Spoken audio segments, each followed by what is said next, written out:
ಸ್ನೇಹಿತರೆ ನಮಸ್ಕಾರ. Vitamin D ಅನ್ನೋದು ವೆರಿ ವೆರಿ ಕ್ರೂಷಿಯಲ್ ವಿಟಮಿನ್ನು. ಎಲ್ಲ ಒಂದು ಪೇಷಂಟ್ಸ್ಗೂ ನಾವು ವಿಟಮಿನ್ ಡಿ ಕೊಡ್ತೀವಿ. ಆಲ್ಮೋಸ್ಟು 100ರಲ್ಲಿ 97-98 ಜನಕ್ಕೆ ವಿಟಮಿನ್ ಡಿ ಡಿಫಿಷಿಯನ್ಸಿ ಇರುತ್ತೆ. ಅದರಿಂದ ಮೇಯ್ನಾಗಿ ಮಸ್ಕ್ಯುಲೋಸ್ಕೆಲೆಟಲ್ ಮಲ್ಟಿ ಸಿಸ್ಟಮ್ ಇಶ್ಯೂಸ್ ಆಗುತ್ತೆ. ಅದರಲ್ಲಿ ಮಸ್ಕ್ಯುಲೋಸ್ಕೆಲೆಟಲ್ನ ಮಂಡಿ ನೋವು, ಸೊಂಟ ನೋವು ಅಥವಾ ಹಾರ್ಟ್ ಇಶ್ಯೂಸು, BP ಜಾಸ್ತಿ ಆಗೋದು, ಬ್ರೈನ್ ಫಾಗ್ ಆಗೋದು, ಆಮೇಲೆ ಜಾಯಿಂಟ್ಸಲ್ಲಿ ಪೈನ್ ಬರೋದು, ಕಣ್ಣು ಬ್ಲರ್ ಆಗೋದು, ಎಷ್ಟೊಂದು ಬರುತ್ತೆ. ಹಂಗಾಗಿ ವಿಟಮಿನ್ ಡಿನ ಆಲ್ಮೋಸ್ಟ್ ಲೈಕ್ ಹಾರ್ಮೋನ್ ಅಂತಲೇ ಕನ್ಸಿಡರ್ ಮಾಡ್ತಾರೆ. ಸೊ ಅಜ್ಜಿಗೆ ಟೆಸ್ಟ್ ಮಾಡಿದ್ವಿ. ವಿಟಮಿನ್ ಡಿ ನಾವು ತುಂಬ ಕಡಿಮೆ ಇದೆ. ಲೆಸ್ ದೆನ್ 3 ಅಂದರೆ 2 ಅಥವಾ 1 ಇರುತ್ತೆ. ನಾವು ಫಸ್ಟ್ ಟೈಮ್ ಕೊಟ್ಟಾಗ ಇಂಜೆಕ್ಷನ್ಸ್ ಕೊಟ್ಟಿದ್ವಿ. ಬಟ್ ವಿಟಮಿನ್ ಡಿ ಸಪ್ಲಿಮೆಂಟ್ ಒಂದು ಶಾರ್ಟ್ ಇಂಜೆಕ್ಷನ್ ಕೊಟ್ಟಿರ್ತೀವಿ. ಅದರಲ್ಲಿ ಆಲ್ಮೋಸ್ಟ್ ಅವ್ರಿಗೆ ಒಂದು 40-50% ನೋವು ಕಡಿಮೆ ಆಗಿದೆ. ಬಟ್ ಬೇರೆ ಇಶ್ಯೂಸ್ ಎಲ್ಲನೂ ಚೆನ್ನಾಗಿದೆ. ಅವ್ರಿಗೆ ಮೇಯ್ನ್ಲಿ ವಿಟಮಿನ್ ಡಿ ಕಮ್ಮಿ ಇದೆ ಅಷ್ಟೇ. ವಿಟಮಿನ್ ಡಿ ಅವ್ರಿಗೆ ಇವಾಗ ವಿಟಮಿನ್ ಡಿ ಇಂಜೆಕ್ಷನ್ಸ್ ಮತ್ತು ಸಪ್ಲಿಮೆಂಟ್ಸ್ ತೊಗೊಂಡು ಸ್ವಲ್ಪ ಬಿಸಿಲು ನೋಡೋಕೆ ಸ್ಟಾರ್ಟ್ ಮಾಡಿದರೆ ಚೆನ್ನಾಗಿ ಇಂಪ್ರೂವ್ಮೆಂಟ್ ಆಗುತ್ತೆ. ಆಲ್ಮೋಸ್ಟ್ ಪೂರ್ತಿನೇ ನೋವು ವಾಸಿ ಆಗುತ್ತೆ. ನೀವು ಬಿಸಿಲು ನೋಡಿ ಎಷ್ಟು ವರ್ಷ ಆಯಿತು? ಎಷ್ಟು ವರ್ಷ ಆಯ್ತು ಹೇಳಿ? ಕರೆಕ್ಟಾಗಿ ಅವಾಗಲೇ ಹೇಳಿರಲ್ಲ, ಅದನ್ನ ಹೇಳಿ. ಬಿಸಿಲಿಗೆ ಹೋಗೇ ಇಲ್ಲ.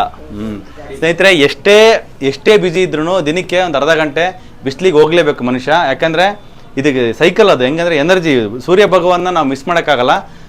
ಸೂರ್ಯ ಬಂದು ಒಂದು ಸಸ್ಯದ ಮೇಲೆ ಬಿದ್ದು ಅದಕ್ಕೆ ಪತ್ರಹರಿತ ಮುಖಾಂತರ ಕ್ಲೋರೋಫಿಲಲ್ಲಿ ಎನರ್ಜಿ ಪ್ರೊಡ್ಯೂಸ್ ಆಗಿ ಆ ಎನರ್ಜಿ ನಾವು ಊಟ ಮಾಡುವಾಗ ನಮಗೆ ಬರುತ್ತೆ. ಅದನ್ನು ಡೈರೆಕ್ಟಾಗಿ ನಾವು ಸೂರ್ಯನ ನೋಡೋದ್ರಿಂದ ಅಥವಾ ಸೂರ್ಯನ ಜೊತೆಗೆ ಟೈಮ್ ಸ್ಪೆಂಡ್ ಮಾಡೋದ್ರಿಂದ ನಮಗೆ ಡೈರೆಕ್ಟಾಗಿ ಆ ಎನರ್ಜಿ ಸಿಗುತ್ತೆ.